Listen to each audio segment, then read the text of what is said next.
Today we got our good buddy Ben here. He's our PSE Rep. We're going to be going over their brand new Mach 34 bow here, the new carbon system. So we're going to have some close-ups here of the bow shortly and kind of go over everything in detail. But we've had this one bow. We've had one in the store, Ben. Yeah. So we've had one, sold a couple of them. I ordered, from guys and stuff. But how long have they been working on the 34 frame? I know we've been talking about it for a couple of years. So the 34 platform has been something they've been working on since the original Mach 1 came out. I believe it was 2019 when that bow came out.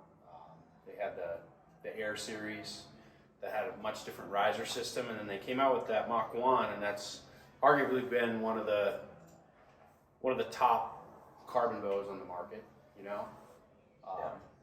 and highly sought after, and the Western, customer prefers a slightly longer, more forgiving platform, and that's effectively what they've finally made the addition to. These bows are all handmade in the USA, in Tucson. I've been in their carbon room where they're cutting pieces of carbon out and laying them on the core. So what's what's the riser of it? If you've seen that process, what is the full? It's a foam core riser. Foam core, so it's injected. The foam core is injected, and then effectively over 100 pieces of carbon are cut and laid on that foam. Gotcha. And they use heat guns and different sources of heat to mold them and to get them to conform to the shape, and then it's basically put into a cast, and it's shot with a material that effectively gives it the finished shape. Right. So like carbon, coat. carbon and foam with basically a casting around it. So it's very, very stiff. It took on the stealth name because of the flat features and the lines that it creates. But this is a longer riser than the original Mach 1, and they're offering it in a couple different cam sets that we'll go over here. But what I like about it too, with it being longer, obviously stability wise and just main frame structure, you can get a little bit more twist out of it and a little bit more, tweaking. And I know they've been trying to develop this for a couple of years. And what I like about with PSE is they didn't just release it when it was basically half done. But they've been really trying to perfect it and get it done. And so now they've done that, and they've now released it, which is really cool. So definitely appreciate that, PSE, and going to that extra length to make sure that we don't have problems as dealers or shooters. You don't have problems with it. So you can rest assured that this thing is strong now. They've done all the testing. It's been a couple of years in the making. All right, so I just switched over to handheld. We're gonna go over to our shooting lanes here. I'm gonna test these things out, put them through the chronograph, do some shooting. And Ben obviously already went over the cams and stuff, so we're gonna see both of the S2 and the E2. EC. EC. E2 and EC. Yep. And then I've got two real world hunting arrows here. One's a 405 grain. One is a 460 grain. And we're going to shoot them through both these bows. They're both set at 70 pounds. They're both set at 29 inches. So they're not at the full 30-inch IBO speed setting, but gives you an idea. You can calculate where you might end up with your own personal setup. So, all right, let's check this out. All right, we're going to start with the 405 grain arrow. And you can see the chronograph reading 0. Want to get in there? Yeah, Trust me? I'm gonna stand around the side.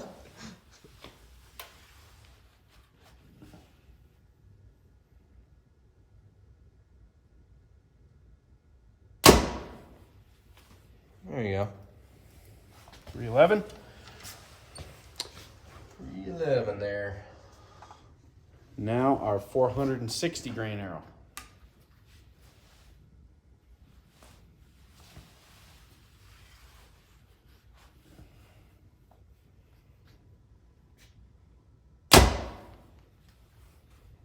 $292.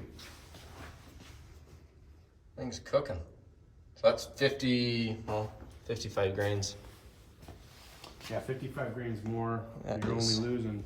And that's that new That's the S2 cam. S2 cam. So that's their speed cam. Now we'll shoot it through with the EC cam. This is the EC. Same order. I'm going to shoot the 405 grain arrow first here.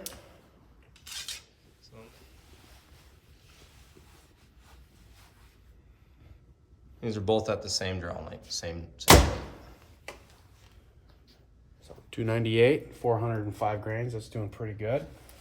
Yeah, still moving.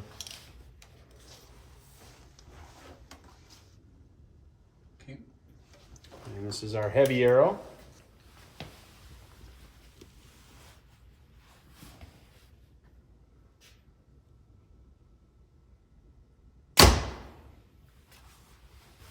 So 280 with a 460 grain arrow. Cool. Well, let's go over it. Show them that new shim system. Kind of see how that goes. We'll put it in the press and try it out. So, get Ben setting this all up. So we're gonna be touching on new shims. You can see one better. So right here, that is our new shim guy there. We got a special tool. We're gonna check that out as well.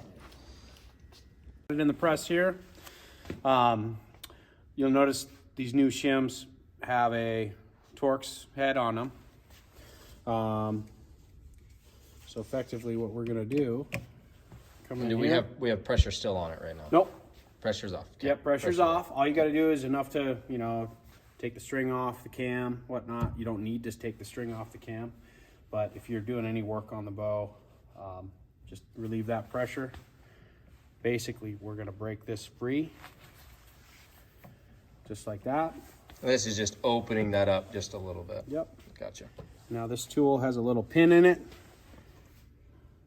And effectively that's just gonna go right in there. Just a little tug. And that's it. So I don't know if you'll be able to zoom in, but on this right here, it shows the width on that shim. Yeah, right there. So 100 thousandths is what this one is. Now if I wanted to shim the bow the opposite direction, the opposite side in this particular case is 120 thousandths shim. So I can reverse them if I want to push it this way. And you saw how quick that was by unlocking these. Yeah, we don't have to bolts. pull axles anymore. Don't got to pull or anything. axles, Yeah. any of that stuff. Yeah. So now to put it back on. And there's not 4 million shims in there either. Exactly. So to put it back on, I'm just going to put that on the tool. I'm going to put it in there, and then I'm going to push. Real positive snap. This pops out. Good to go. I'm going to take that. Now the reason for this is it allows the cam space enough to move. So that allows Right, that. it just opens it up. You don't want to try to pull it out. You might damage the shim without locking that. But and you bottom this out. Now this is actually bottoming out on the axle. It's not bottoming out in the limb. So you can't really over tighten it. You don't need to reef on it. Think inch pounds, not foot pounds. But get that snug. Snug. Snug is everyone's friend in archery. Yep. Snug. Take that off. Now if we were gonna do all 4 of them and swap them around, it would take, you saw that took, all of about 20 seconds on that one shim. Now, dealers are going to have the shims available to them. It's not a consumer part right now, so you have to go to your local dealer to get shim swapped out. So Cool. Well, I want to shoot them. So I'm going right. to shoot them, give my little thoughts, and go from there. It's a little bit different because normally we shoot them naked, but you know. Now, if you've watched some of our reviews before, sometimes I'm a little harsh on what I'm feeling, kind of what the bow's about. So, Ben, I'm sorry if I rag on your bow a little bit, but we just do honest reviews here. This is the EC Cam 300 grain arrow. There it is, the V-Force HV, so it's a little light, but kind of see that. 70 pounds. Oh yeah. I mean, it's smooth, and you definitely have all day you can sit. I mean, I'm barely holding that thing. So, yeah, good there. I can tell you over the other Mach, this 34, definitely, I mean, it's just like the 2x4, it's longer, right? So it's harder to torque. It's definitely, it holds better.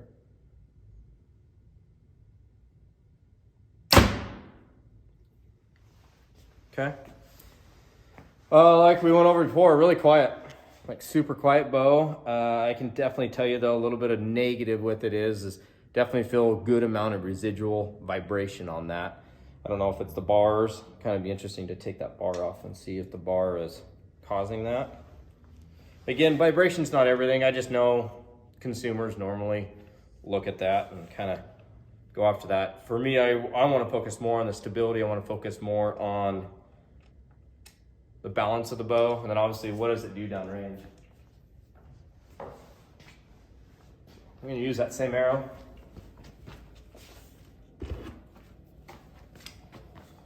So we'll do this again.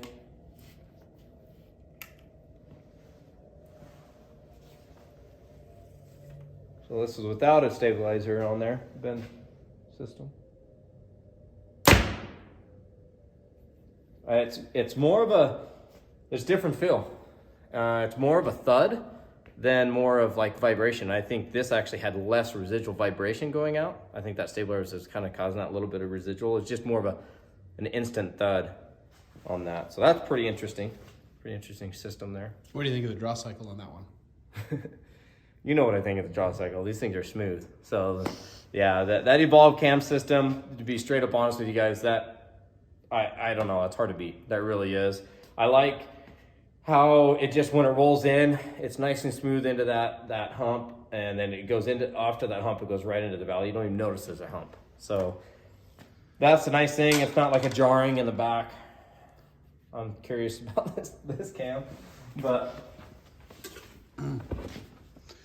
so this is the first time I've shot an S2 cam on the Mach 34. So it'll be interesting to see. I have this cam set at a lower let off too, so Okay. be aware that it's at the 80% Oh, yeah, it's at setting. 80. Or that one was at 85. Yeah, that one's in the middle at 85. If you guys like speed, here you go.